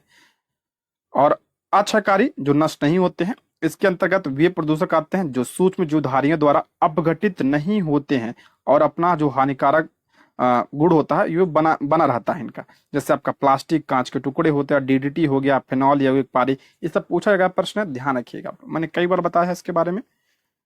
नेक्स्ट, नदियों में जल प्रदूषण की माप की जाती है, इंपॉर्टेंट है। नदियों में जो जल प्रदूषण होता है उसकी माप किससे की जाती है, तो उसमें जो है ऑक्सीजन देखा जाता है, कितना ऑक्सीजन है, ऑप्शन सी, O2 की घुली मात्रांक से, ऑप्शन सी इसका राइट आंसर। घुलित ऑक्सीजन से कहते हैं। नदियों में जल प्रदूषण को घुले हुए ऑक्सीजन की मात्रा द्वारा मापा जाता है, ठीक है, जिससे क्या कहते हैं, DO कहा जाता है। घुला हुआ ऑक्सीजन यानी DO ऑक्सीजन की मात्रा है, जीवित जलीय जीवों के लिए उपलब्ध है। घुले हुए ऑक्सीजन की मात्रा इसके जल की गुणवत्ता को इंगित करता है, ठीक है। नेक्स्ट, हाइड्रोफोनिक्स संबंधित है। हाइड्रोफोनिक्स क्या होता है, तो हाइड्रो मतलब होता है आपका पानी, ठीक है, पानी में जो खेती की जाती है, यानी जो मिट्टी के बिना किया जाता है, ऑप्शन है, मिट्टी के बिना पौधों की वृद्धि से है, ठीक है, हाइड्रोफोनिक्स। हाइड्रोफोनिक्स में क्या होता है आपका, देखिए, हाइड्रोफोनिक्स या जल संवर्धन या हाइड्रोफोनिक्स एक ऐसी तकनीक है जिसमें फसलों को बिना खेत में लगाए केवल पानी और पोषक तत्वों से उगाया जाता है। इसे क्या कहते हैं, जलीय कृषि कहते हैं, यानी हाइड्रोपोनिक्स कहते हैं।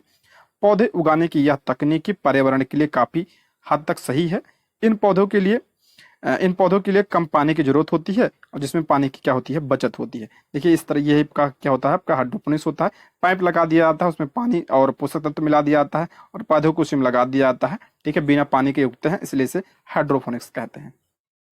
अगला, पृथ्वी उपसौर की स्थिति कब होती है। उपसौर, पृथ्वी की उपसौर स्थिति कब होती है, तो जनवरी में होती है। देखिए उपसौर क्या होता है, जब पृथ्वी जो है सूर्य के सबसे नजदीक होती है। 3 जनवरी को पृथ्वी सूर्य के सबसे करीब होती है, 147 मिलियन किलोमीटर होती है। इस स्थिति को क्या कहते हैं, उपसौर कहते हैं, सॉरी उपसौर। देखिए ये आपका सूर्य है, जब नजदीक होगा तो उपसौर होगा। नजदीक कब होता है आपका सूर्य, आपका पृथ्वी, तो आपका हो जाएगा 3 जनवरी। और सूर्य के सबसे दूर जब होती है पृथ्वी, तो वो कौन सी घटना होती है, तो अपसौर घटना होती है। और एक कब होता है, तो 4 जुलाई। दूर ध्यान रखिएगा अप होता है और जो नजदीक होता है ये उप होता है, ठीक है। उपसौर 3 जनवरी को और अपसौर जो होता है ये 4 जुलाई को, दोनों डेट ध्यान रखिएगा। अगला है, पठारी क्षेत्रों में निम्न में से कौन सा खनिज नहीं पाया जाता है। अगर आप पठारी क्षेत्रों में कौन सा खनिज नहीं पाया जाता है, तो कौन सा खनिज नहीं पाया जाता है? तो खनिज तेल यहाँ पे नहीं पाए जाते हैं, ठीक है। पठारी क्षेत्रों में खनिज तेल नहीं पाए जाते हैं, बाकी कोयला अयस्क सब पाए जाते हैं, खनिज नहीं पाया जाता है। अगला, ज्वालामुखी के कप आकार के मुख को कहते हैं? ज्वालामुखी के कप आकार के मुख को क्या कहते हैं? उसे क्रेटर कहते हैं। ऑप्शन सी इसका करेक्ट आंसर, क्रेटर। देखिए ये आपका क्या होता है, जो मुख होता है ज्वालामुखी का उसे क्रेटर कहते हैं, ठीक है। यहाँ पे आपका क्या होता है, आपका मैग्मा होता है, ठीक है।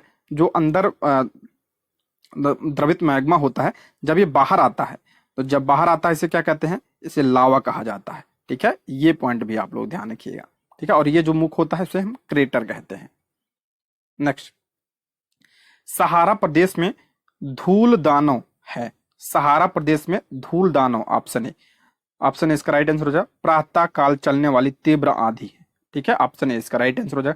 अब बार पूछा गया था टीआरई 3 में, पीआरटी में, कि सहारा क्या है? तो सहारा जो है गर्म मरुस्थल है, ये भी ध्यान रखिएगा, अफ्रीका में है। अगला है, लोयस का निर्माण होता है। लोयस का जो निर्माण होता है पूछ रहा है किससे होता है? इंपॉर्टेंट प्रश्न है ये पवन से इसका निर्माण होता है। ऑप्शन बी इसका राइट आंसर हो जाएगा, पवन। लोयस का निर्माण उस समय होता है जब पवन के साथ मिली हुई धूल नीचे बैठकर एक स्थान पर बड़े पैमाने पर निक्षेपित हो जाती है। देखिए पवन क्या होता है, पवन के साथ क्या होता है? धूल होता है, ठीक है। जब धूल जो है कहीं जब पवन कहीं निक्षेपित कर देती है उस धूल को, धीरे धीरे वो जमा हो जाता है ऐसे, देखिए यहाँ पे, वही आपका लोयस होता है, ठीक है। यानी हवा से इसका निर्माण होता है। तो ये आपका, और सबसे बड़ा लोयस का मैदान उत्तरी चीन में पाया जाता है, ये भी ध्यान रखिएगा। नेक्स्ट, निम्न नगरों में से कौन सा कर्क रेखा के निकटतम है? ऐसे प्रश्न आपकी जो है टीआरई 2 में प्रश्न बना था, प्रधानाध्यापक वाले में ऐसे प्रश्न आया था, 2-3 प्रश्न आया था। निम्न नगरों में से कौन सा कर्क रेखा के निकटतम है? तो ऑप्शन बी इसका राइट आंसर होगा, कोलकाता। देखिए यहाँ पे दिल्ली दिया है, कोलकाता दिया है, जयपुर दिया है, तो हम मैप के माध्यम से समझते हैं। देखिए आपका ये कर्क रेखा है, ठीक है। तो यहाँ पे देखिए आपका ये जयपुर यहाँ पे है, अब दिल्ली तो आपका कहीं पे यहाँ पे दिल्ली है आपका, ये दिल्ली आपका यहाँ पे है, ठीक है। और कोलकाता आपका यहाँ पे है, कोलकाता आपका देखिए यहाँ पे है, कोलकाता यहाँ पे होगा पश्चिम बंगाल में, ठीक है। तो सबसे नजदीक कौन हुआ आपका? तो कोलकाता हुआ। जयपुर और दिल्ली तो दूर है, तो सबसे नजदीक पूछा है तो आपका हो जाएगा यहाँ पे कोलकाता। और कर्क रेखा जो है भारत के बीचों बीच से होकर जाती है, और कितने राज्यों से होकर जाती है? तो ये 8 राज्यों से होकर के जाती है। गुजरात, राजस्थान, मध्य प्रदेश, छत्तीसगढ़, झारखंड, पश्चिम बंगाल, त्रिपुरा और मिजोरम से जाती है। ये ध्यान रखिएगा, इंपॉर्टेंट प्रश्न है, पूछा जाता है। नेक्स्ट, जूट उत्पादन में सबसे प्रमुख प्रदेश कौन सा है? जूट उत्पादन में सबसे प्रमुख प्रदेश कौन सा है भारत में? तो आपका हो जाएगा पश्चिम बंगाल में सर्वाधिक जूट की खेती होती है। ऑप्शन ए इसका राइट आंसर हो जाएगा। आप लोग कमेंट बॉक्स में बताइए विश्व में सर्वाधिक जूट की खेती कहाँ पे होती है, कमेंट जरूर करिएगा आप लोग, ठीक है। नेक्स्ट, संपूर्ण भारत की कितने प्रतिशत भूभाग पर मैदान का विस्तार पाया जाता है? संपूर्ण भारत के कितने प्रतिशत भूभाग पर मैदान का विस्तार पाया जाता है? तो 43% पर क्या है आपका मैदान है। ऑप्शन क्या हो जाएगा? सी इसका करेक्ट आंसर हो जाएगा। नेक्स्ट, निम्नलिखित में से कौन सा सुमेलित नहीं है? करेक्ट, कौन सा सुमेलित नहीं है? लोकटक झील मैंने बताया था मणिपुर में, सही है। शांभर झील राजस्थान में, ये भी सही है, खारे पानी की है। लोनार झील ये महाराष्ट्र में, ये भी सही है। हुसैन सागर ये कर्नाटक में नहीं है। हुसैन सागर ये आपका कहाँ पे है? तो वर्तमान में ये आपका तेलंगाना में है, ठीक है, तेलंगाना में ही। तो ऑप्शन डी इसका राइट आंसर हो जाएगा। देखिए कितने सारे प्रश्न यहाँ से बनेंगे आपके अलग से। नेक्स्ट, निम्नलिखित में से कौन सी भारत की रबी की फसल है? रबी की फसल कौन सी है?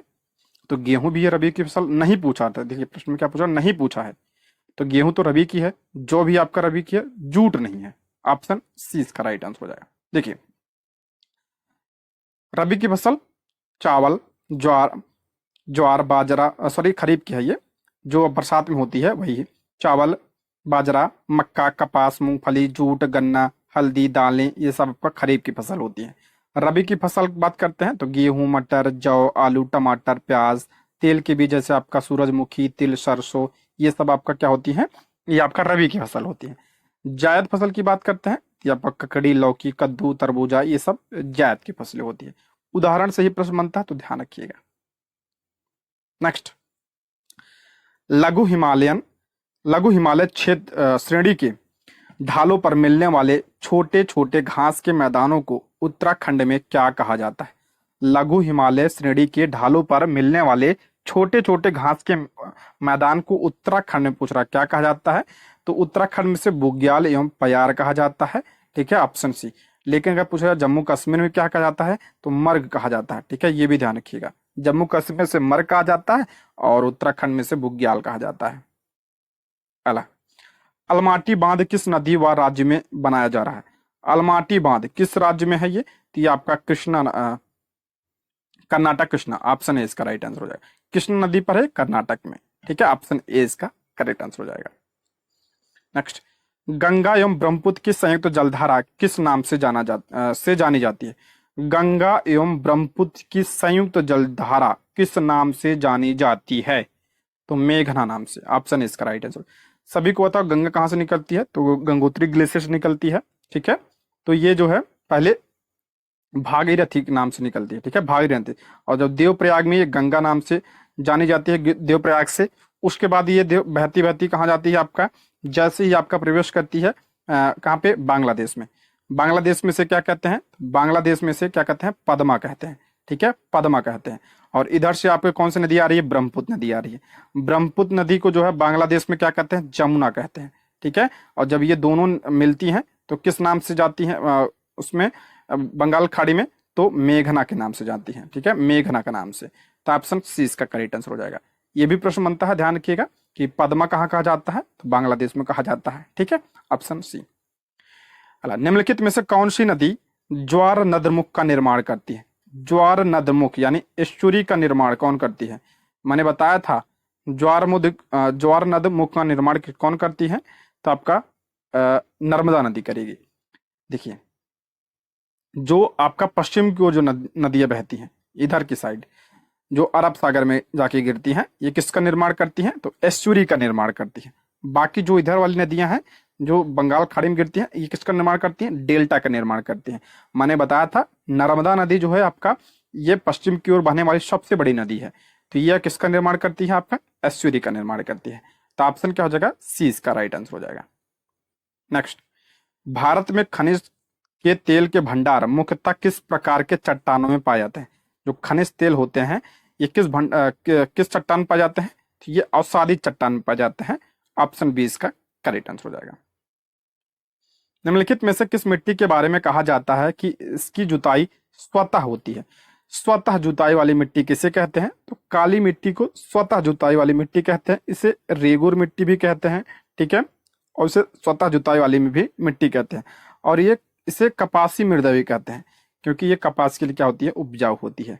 तो ये सब इनके नाम है। ऑप्शन बी इसका राइट आंसर हो जाएगा। और ये दक्कन क्षेत्र में पाई जाती है, ठीक है। नेक्स्ट, प्रजातांत्रिक विकेंद्रीकरण क्या है? प्रजातांत्रिक विकेंद्रीकरण क्या है? तो पंचायती राज। ऑप्शन क्या हो जाएगा? का प्रया है तो पंचायती राज से है। ऑप्शन ए इसका राइट आंसर हो जाएगा, ऑप्शन ए। पंचायती राज की बात करते हैं, इससे संवैधानिक दर्जा कब प्रदान किया गया था? 73वें संविधान संशोधन 1992 के द्वारा इसे संवैधानिक दर्जा प्रदान किया गया था। और इसके माध्यम से संविधान में भाग 9 जोड़ा गया था। और कौन सा अनुसूची जोड़ी गई थी? 11वीं अनुसूची जोड़ी गई थी, ठीक है। और इसमें कितने विषय हैं? तो इसमें आपका 29 विषय हैं 11वीं अनुसूची में। ये सारे पॉइंट आपको ध्यान होना चाहिए। नेक्स्ट, वित्त आयोग का मुख्य कार्य क्या होता है? वित्त आयोग का मुख्य कार्य क्या होता है? तो ऑप्शन ए, केंद्रीय करों में राज्यों के भाग तथा केंद्र राज्यों के लिए दिए जाने वाली वित्तीय सहायता के सिद्धांत निर्धारित करना, यह आपका वित्त आयोग का कार्य होता है, ठीक है। वित्त आयोग की बात करते हैं, इसका गठन जो है आर्टिकल 280 के तहत कौन करता है? राष्ट्रपति इसका गठन करता है। ये पॉइंट ध्यान रखिएगा। 16वें वित्त आयोग के जो है अध्यक्ष कौन है? आप लोग कमेंट बॉक्स में बताइए। मैंने कई बार बताया इसके बारे में, करंट अफेयर वाली सीरीज में भी इसको बताया था मैंने। नेक्स्ट, भारत का संविधान लागू होने तक स्वतंत्रता के पश्चात इसका शासनकाल किसके अंतर्गत चलाया गया? भारत का संविधान लागू होने तक स्वतंत्रता के पश्चात इसका शासन किसके अंतर्गत चलाया गया? सभी को पता होगा हमारा जो भारत है ये आजाद कब हो गया था? तो 15 अगस्त 1947 को ही आजाद हो गया था। और हमारा संविधान लागू कब हुआ? तो हमारा संविधान जो है आपका कब लागू हुआ? 26 जनवरी 1950 को यह लागू हुआ। तो कह रहा है कि भारत का संविधान लागू होने तक स्वतंत्रता के पश्चात इन दोनों यानी इसके जो बीच में गैप था, इसका शासन किसके अंतर्गत चला गया? तो जो 1935 का भारत सरकार अधिनियम था उसके अनुसार चलाया गया था ये, ठीक है, ऑप्शन सी। अगला है, संसदीय शासन प्रणाली सर्वप्रथम किस देश में विकसित हुई थी? संसदीय शासन प्रणाली सर्वप्रथम ये ब्रिटेन में विकसित हुई थी, ऑप्शन ए इसका राइट आंसर हो जाएगा। और भारत के संविधान में संसदीय प्रणाली कहां से लिया गया है? तो ब्रिटेन के संविधान से लिया गया है, इसको भी ध्यान रखिएगा। अगला, किस अनुच्छेद के तहत अवशिष्ट शक्तियों को केंद्र के पास रखा गया है? किस अनुच्छेद के तहत अवशिष्ट शक्तियां केंद्र के पास हैं? तो ये आपका अनुच्छेद 248 के तहत, ऑप्शन सी इसका करेक्ट आंसर हो जाएगा, ठीक है, ऑप्शन सी इसका राइट आंसर हो जाएगा। नेक्स्ट, निम्नलिखित में से क्या राज्य सूची का विषय है? राज्य सूची का विषय पूछ रहा है, क्या है? तो राज्य सूची का इसमें विषय देखते हैं कौन सा है, तो हो जाएगा आपका पुलिस। पुलिस आपका राज्य सूची का विषय।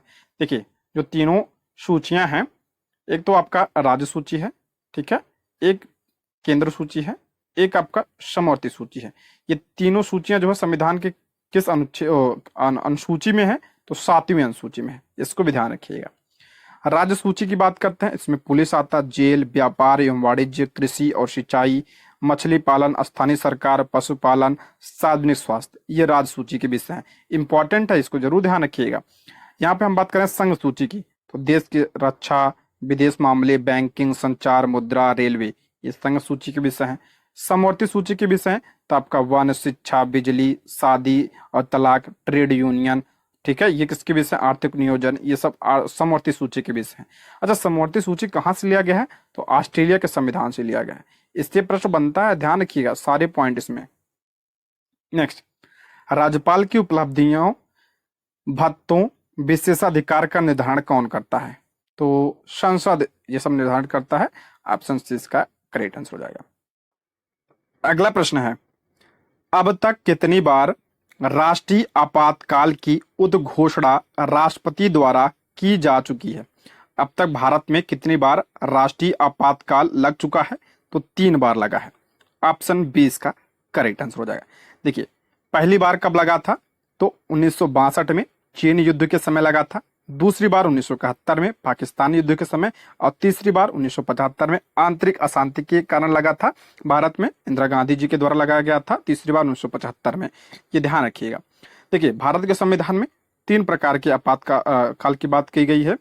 आर्टिकल 352 में क्या है आपका? राष्ट्रीय आपातकाल, ठीक है, राष्ट्रीय आपातकाल किसमें है आपका? 352 में है। 356 में क्या है आपका? राष्ट्रपति शासन है। 356 में राष्ट्रपति शासन है, और 360 में आपका क्या है? तो इसमें आपका वित्तीय आपातकाल है, ठीक है, वित्तीय आपातकाल। वित्तीय आपातकाल अभी भारत में एक बार भी नहीं लगा है। अच्छा, ये जो आपातकाल है किस देश के संविधान से लिया गया है? तो जर्मनी के संविधान से लिया गया है। नेक्स्ट बढ़ते हैं, संविधान का कौन सा अनुच्छेद संघ लोक सेवा आयोग से संबंधित है? संघ लोक सेवा आयोग से संबंधित कौन सा अनुच्छेद है? तो अनुच्छेद 315, ऑप्शन बी। नेक्स्ट, ग्राम पंचायत का निर्वाचन कराना निर्भर करता है। तो ग्राम पंचायत का जो निर्वाचन कराता है, तो ये आपका जो राज्य का चुनाव आयोग होता है वो करवाता है, यानी राज्य सरकार के पास, ऑप्शन सी। निम्नलिखित में से कौन सी विशेषता भारतीय संघ और अमेरिका संघ दोनों में साझी है? करा कौन सी विशेषता भारतीय संघ की भी है और अमेरिकी संघ का भी है? तो एकल नागरिकता। देखिए, भारत में तो एकल नागरिकता है, लेकिन अमेरिका में नहीं है। दोहरी नागरिकता, तो अमेरिका में क्या आपका दोहरी नागरिकता, लेकिन भारत में नहीं है, तो ये भी गलत हो जाएगा। संविधान की व्याख्या के लिए संघीय उच्चतम न्यायालय, ये सही है आपका, ठीक है, सुप्रीम कोर्ट, ऑप्शन सी इसका राइट आंसर हो जाएगा। ये भारत और अमेरिका दोनों में है, ऑप्शन सी। अगला, बिहार के गवर्नर लॉर्ड सिन्हा ने गवर्नर पद से इस्तीफा किस आंदोलन के दौरान दिया था? बिहार के गवर्नर लॉर्ड सिन्हा ने गवर्नर पद से इस्तीफा किस आंदोलन के दौरान दिया था? तो असहयोग आंदोलन के दौरान दिया था, ऑप्शन बी इसका राइट आंसर हो जाएगा। लॉर्ड सिन्हा जिन्हें सत्येंद्र प्रसन्नो सिन्हा के नाम से भी जाना जाता है। लॉर्ड सिन्हा 1920 में बिहार और उड़ीसा प्रांत के राज्यपाल नियुक्त होने वाले पहले भारतीय थे। इंपॉर्टेंट है, कई बार प्रश्न बना ये, ठीक है। पहले भारतीय कौन थे? तो आपका सत्येंद्र प्रसन्नो सिन्हा थे, जो गवर्नर बने थे। वर्ष 1921 में खराब स्वास्थ्य के कारण इन्होंने इस्तीफा दे दिया था। वह एक प्रमुख वकील और राजनीतिज्ञ थे, जिन्होंने भारतीय राष्ट्रीय कांग्रेस और भारतीय स्वतंत्रता आंदोलन में महत्वपूर्ण भूमिका निभाई थी। नेक्स्ट बढ़ते हैं, जगदीशपुर में किसने बंदूकें एवं गोला बारूद बनाने का एक कारखाना स्थापित किया था? सभी को पता होगा ये प्रश्न, और इससे हर साल एक प्रश्न बनता है। ऑप्शन डी इसका राइट आंसर है कुंवर सिंह। 1857 से एक प्रश्न हर साल बनता है, वो भी कुंवर सिंह से संबंधित है। Option D. मतलब बिहार में मुख्यतः किस प्रकार के वन पाए जाते हैं? ये सब बिहार स्पेशल प्रश्न है। बिहार में मुख्यतः किस प्रकार के वन पाए जाते हैं? तो बिहार में जो है, बिहार में पर्णपाती वन पाए जाते हैं, यानी जो पतझड़ वाले वन होते हैं। ऑप्शन सी इसका राइट आंसर हो जाएगा। अला 12 दिसंबर 1929 को बिहार नौजवान सम्मेलन पंडित प्रजापति मिश्र की अध्यक्षता में कहाँ हुआ था? तो ये मुंगेर में हुआ था। ऑप्शन ए इसका राइट आंसर हो जाएगा, मुंगेर में। नेक्स्ट, कहलगांव तापी विद्युत परियोजना किस जिला में अवस्थित है? स्टेट में प्रश्न बना था ये। कहलगांव तापी विद्युत परियोजना किस जिले में स्थित है? तो ये भागलपुर में स्थित है। ऑप्शन ए इसका राइट आंसर हो जाएगा। ऑप्शन ए इसका करेक्ट आंसर हो जाएगा। दोस्तों, अगर आपने वीडियो को लाइक नहीं किया है तो अगर आपको पसंद आ रहा हो तो लाइक जरूर कर दीजिएगा, ठीक है। नेक्स्ट, बिहार की वर्तमान सीमा व क्षेत्र बिहार को कब प्राप्त हुआ? कह बिहार की जो वर्तमान सीमा है बिहार को कब प्राप्त हुआ? तो 15 नवंबर सन 2000 को, क्योंकि जो है इसी दिन क्या हुआ था, झारखंड अलग हुआ था। वर्तमान सीमा की बात कर रहा है तो झारखंड जब अलग हुआ तब। Option C. नाबार्ड की स्थापना कब की गई थी? नाबार्ड की स्थापना कब हुआ था? तो 1982 में नाबार्ड की स्थापना हुई थी। Option B. पूछा जाता है किस समिति की सिफारिश पर? तो शिवरामन समिति की सिफारिश पर 12 जुलाई 1982 को नाबार्ड की स्थापना की गई थी, ठीक है। इनकी सिफारिशों पर राष्ट्रीय कृषि और ग्रामीण विकास बैंक अधिनियम 1981 को लागू करने के लिए नाबार्ड की स्थापना की गई थी। नाबार्ड का मुख्यालय कहाँ पे है? तो मुंबई में है। अला निम्नलिखित में से कौन सा चावल यानी धान पश्चिम बंगाल में उगाया जाता है? मोस्ट इंपोर्टेंट प्रश्न है। कौन सा चावल या धान पश्चिम बंगाल में उगाया जाता है? तो अमन। ऑप्शन ए इसका राइट आंसर हो जाएगा। देखिए, अमन पश्चिम बंगाल हर वर्ष 3 मौसम में 15 से 16 मिलियन टन धान, ओश, अमन और बोरो का उत्पादन करता है। टीआरई 2 में प्रश्न बना था कि ओश, अमन और बोरो दिया था, निम्नलिखित में से कौन से धान की जो है प्रजातियां हैं? तो उसमें ओश, अमन, बोरो दिया था। तो बहुत लोगों ने इसको गलत कर दिया था। किसी किसी का सही हुआ होगा, लेकिन बहुत लोग जो है इसमें कंफ्यूज थे। तो ध्यान रखिए, ये प्रश्न पूछा गया है। ओश, अमन और बोरो ये धान की प्रजातियां हैं, और ये पश्चिम बंगाल में जो है ये 3 मौसम में होती है धान की खेती, ठीक है। नेक्स्ट, बिहार के प्रमंडल में जिलों की संख्या से संबंधित करें और बताएं इनमें से कौन बेमेल है, कौन सा सम्मिलित नहीं है। देखिए, प्रमंडल दिया है, बिहार में कितने प्रमंडल हैं? 9 प्रमंडल हैं। तो पटना में इसमें आपका 6 जिले हैं, भागलपुर में आपका नहीं, 4 नहीं। ऑप्शन बी इसका राइट आंसर हो जाएगा। यहाँ पे हम देखते हैं, समझते हैं, इंपॉर्टेंट है यहाँ पे। देखिए, पूछा गया प्रश्न है ये, शायद आपकी टीआरई 3 या 2 में प्रश्न बना था, इससे टीजीटी या किसी में बना था, लेकिन ये बना था प्रश्न, तो ध्यान रखिएगा इसको। सारण की बात करते हैं। देखिए, 9 प्रमंडल हैं आपके, सारण, भागलपुर, मुंगेर, तिरहुत, दरभंगा, पटना, कोसी, मगध और पूर्णिया। प्रश्न में क्या क्या दिया है? पटना दिया है। पटना हम देखते हैं यहाँ पे है, कहाँ पे? पटना। पटना का मुख्यालय पटना में है। देखिए, इसमें 1 2 3 4 5 6, इसमें आपके कितने हैं? 6 जिले हैं। भागलपुर था उसमें ऑप्शन में, भागलपुर, ये भागलपुर, और इसमें देखिए सिर्फ 2 हैं, भागलपुर, बांका, इसमें कितने? सिर्फ 2 जो है आपके जिले हैं। मुंगेर में देखिए यहाँ पे 1 2 3 4 5 6, मुंगेर में आपके 6 हैं, ठीक है। सारण में 1 3 है, तो इसको भी आप लोग ध्यान रखिएगा। सबसे कम वाला ज्यादातर पूछा जाता है, ये भागलपुर, ध्यान रखिएगा, ये इसमें सबसे कम है। 2 ही जिले हैं, भागलपुर और बांका, ठीक है। नेक्स्ट बढ़ते हैं। संस्कृत अनुसंधान और शिक्षा को बढ़ावा देने के लिए भारत के साथ संयुक्त पहल में कौन सा देश शामिल है? करंट अफेयर है, मैंने पढ़ाया भी है इसको, तो ऑप्शन सी इसका राइट आंसर हो जाएगा, नेपाल। अला वर्ष 2024 के अंतर्राष्ट्रीय संस्कृति पुरस्कार से किसे सम्मानित किया गया है? तो मीना चरंदा को वर्ष 2024 के अंतर्राष्ट्रीय संस्कृति पुरस्कार से सम्मानित किया गया है। Option A. किस राज्य की पारंपरिक वस्तुओं मातावारी, पेरा और पचरा को भौगोलिक संकेत यानी जीआई टैग से सम्मानित किया गया है? तो ऑप्शन हो जाएगा त्रिपुरा। ऑप्शन ए इसका राइट आंसर हो जाएगा। दोस्तों, करंट अफेयर का प्रश्न मैंने इसलिए कम शामिल किया है क्योंकि मैंने अलग से जो है इसकी सीरीज चला रखी है। अगर आपने वीडियो नहीं देखी है तो चैनल पर जाकर देख सकते हैं, उसमें 50 प्रश्न मैं करवाता हूं, तो इसलिए जो है इसमें कम शामिल किया है प्रश्न, बस रिवीजन के लिए इसमें शामिल कर दिया है। अला महिलाओं के अधिकारों पर अपने रिकॉर्ड की आलोचना के बावजूद महिलाओं की स्थिति पर संयुक्त राष्ट्र आयोग की अध्यक्षता के लिए किस देश को चुना गया है? तो सऊदी अरब को चुना गया है, ऑप्शन बी। नेक्स्ट, हाल ही में किस देश ने एलजीबीटी अनुकूल पर्यटन को बढ़ावा देने के लिए प्रथम अंतरराष्ट्रीय इंद्रधनुष पर्यटन सम्मेलन शुरू किया? तो इसका राइट आंसर हो जाएगा नेपाल, ऑप्शन बी इसका राइट आंसर हो जाएगा। आप लोग कमेंट बॉक्स में बताइए नेपाल की राजधानी क्या है, कमेंट जरूर करिएगा, इंतजार रहेगा।